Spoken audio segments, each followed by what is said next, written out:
Huzurabad MLA Kaushik రెడ్డికి పోలీసులు నోటీసులు ఇచ్చారు. ఈ నెల 9న దళిత బంధు లబ్దిదారులతో అనుమతి లేకుండా కౌశిక్ రెడ్డి ధర్నా నిర్వహించారు.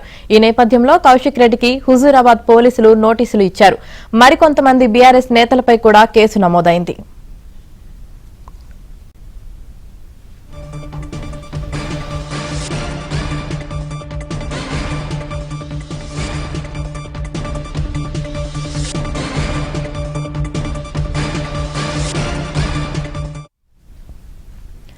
హుజూరాబాద్ ఎమ్మెల్యే కౌశిక్ రెడ్డికి పోలీసులు నోటీసులు ఇచ్చారు. ఈ నెల 9న దళిత బంధు లబ్దిదారులతో అనుమతి లేకుండా కౌశిక్ రెడ్డి ధర్నా నిర్వహించారు. ఈ నేపథ్యంలో కౌశిక్ రెడ్డికి హుజూరాబాద్ పోలీసులు నోటీసులు ఇచ్చారు. మరికొంతమంది బీఆర్ఎస్ నేతలపై కూడా కేసు నమోదైంది.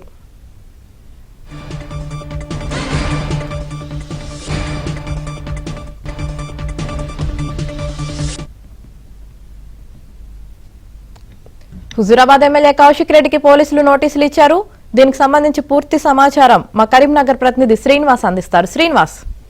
యామిని, ఈ నెల నవంబర్ 9న దళిత బంధు రెండో విడత రాని వారి లబ్ధిదారులతో హుజూరాబాద్ ఎమ్మెల్యే పాడి కౌశిక్ రెడ్డి హుజూరాబాద్ లోని అంబేద్కర్ చౌక్ వద్ద పెద్ద ఎత్తున ఆందోళనకు దిగారు. పోలీసుల అనుమతి తీసుకోకుండా నేరుగా లబ్ధిదారులు అంటే తనకు దరఖాస్తు ఇవ్వడానికి వచ్చిన లబ్ధిదారులతో నేరుగా వెళ్లి అంబేద్కర్ చౌరస్తాలో ధర్నాకు దిగడంతో పెద్ద ఆందోళన నెలకొంది. అక్కడ ఈ నెల 9న పోలీసులకు కౌశిక్ రెడ్డికి మధ్య తీవ్ర వాగ్వివాదం నెలకొంది. తోపులాట కూడా జరిగింది. ఆ తర్వాత కౌశిక్ రెడ్డి స్పృహ తప్పటము, హాస్పిటల్ కు వెళ్లటం లాంటి పరిణామాలు కూడా చోటు చేసుకున్నాయి. అయితే ఈ నేపథ్యంలో పోలీసుల అనుమతి తీసుకోకుండా, పోలీసులకు సమాచారం ఇవ్వకుండా ఎట్లా ధర్నా చేస్తారో వివరణ ఇవ్వాలని హుజూరాబాద్ పోలీసులు స్థానిక ఎమ్మెల్యే కౌశిక్ రెడ్డికి నోటీసులు ఇచ్చారు.